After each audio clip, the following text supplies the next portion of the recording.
ઓમ શાંતિ મિત્રો, આજે આપણે થેપલા બનાવવાના છે. તો મેં 3 વ્યક્તિ માટે બનાવવાના છે. તો મેં ઘઉંનો ઝીણો રોટલીનો લોટ આવે લીધો છે, અને આજે મગની દાળ છે, ભાત છે, મેથી છે અને અળવીના પાંદ છે. વધેલી મગની દાળમાંથી હું આજે થેપલા બનાવવાની છું. તો સૌપ્રથમ આ બધું આમાં આપણે મિક્સ કરવાનું છે. પછી લોટ બાંધી લઈએ. આ મગની દાળ છે એ હું એમાં એડ કરું છું, અને એમાં આપણે ભાત પણ નાખવાના છે. પછી મેં આ અળવીના પાંદ લીધા હતા, અને આપણે લીલી મેથી લીધી છે. જો આ બધું મેં એમાં નાખ્યું છે. હવે હું એમાં 1 ચમચી જીરું, અડધી ચમચી હળદર અને 1 ચમચી લાલ મરચું નાખીશ. પછી 1 ચમચી, આમ તો સ્વાદ પ્રમાણે મીઠું નાખજો તમે.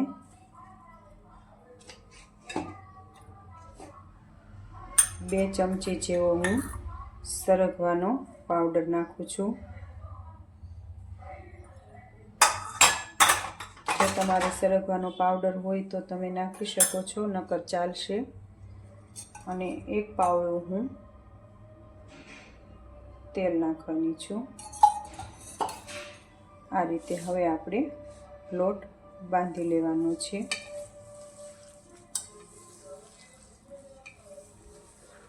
બધું આપણે મિક્સ કરી લેવાનું છે. જો આપણને આમાં જરૂર પડે તો આપણે એમાં થોડુંક દૂધ એડ કરીશું. તમારે પાણી નાખવું હોય તો તમે પાણી પણ નાખી શકો છો.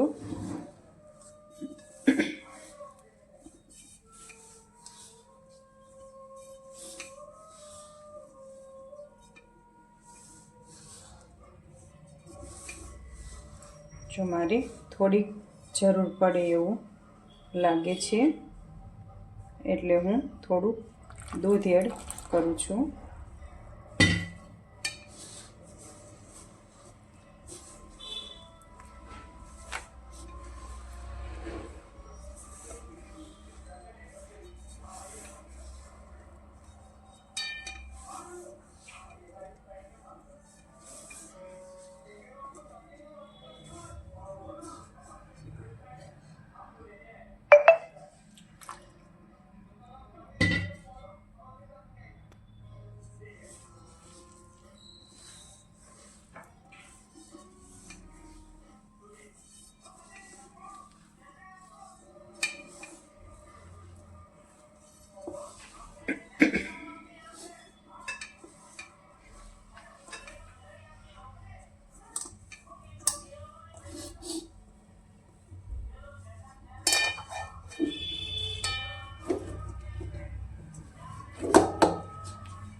જો આ રીતે આપણો લોટ બંધાઈને રેડી થઈ ગયો છે. હવે આને આપણે થેપલા વણી લઈશું. જો આ રીતે મેં એક લુવો લીધો છે. હવે આપણે એને થેપલું વણી લેવાનું છે.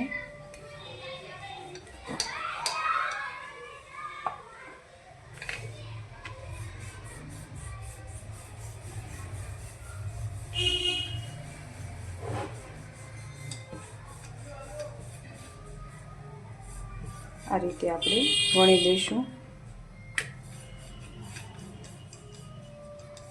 આ રીતે આપણું થેપલું વણાઈને રેડી થઈ ગયું છે. મેં લોટી પહેલેથી તપાવીને રાખી હતી. હવે એમાં આપણે થેપલું તળી લઈશું. શેકી લેવાનું છે. જો આપણે પહેલાં એમાં ઘીથી શેકવાનું છે.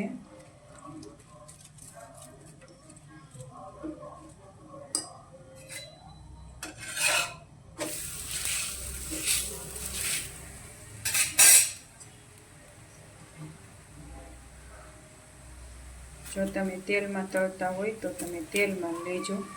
અને ઘી તમને ફાવતું હોય તો ઘી લેજો.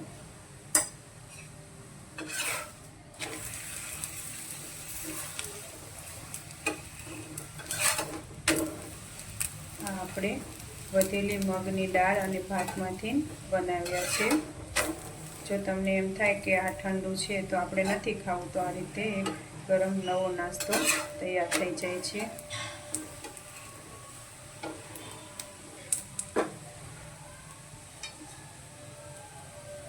શેકાય છે ત્યાં આપણે બીજું વણી લેવી.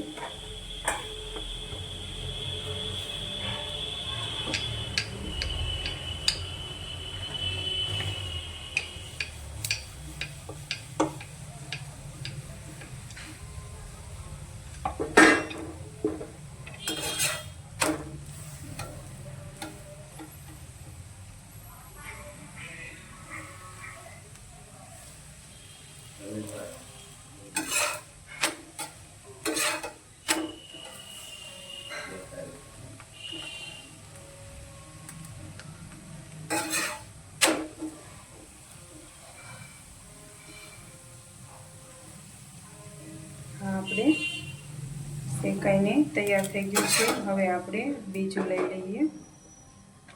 બીજું મેં વણીને રેડી રાખ્યું હતું. બીજું થેપલું મેં વણીને રેડી રાખ્યું હતું.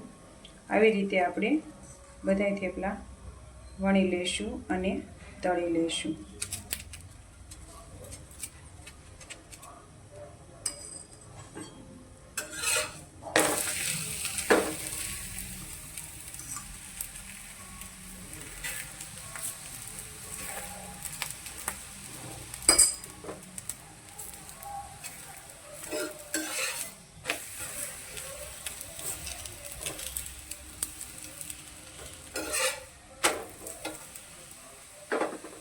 ધીમા તાપે આપણે શેકાવા દેવાનું છે.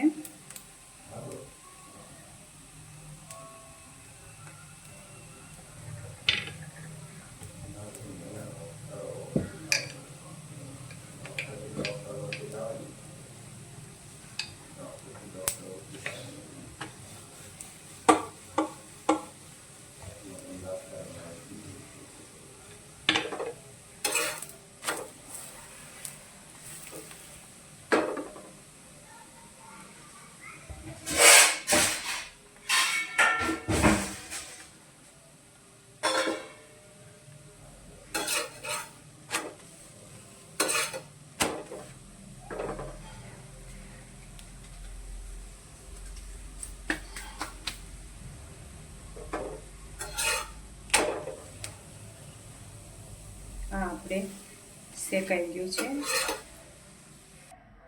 આ આપણે બંને થેપલા શેકાઈને રેડી થઈ ગયા છે. આ તમે ગરમ ગરમ થેપલા ચા સાથે અથવા દહીં સાથે લઈ શકો છો.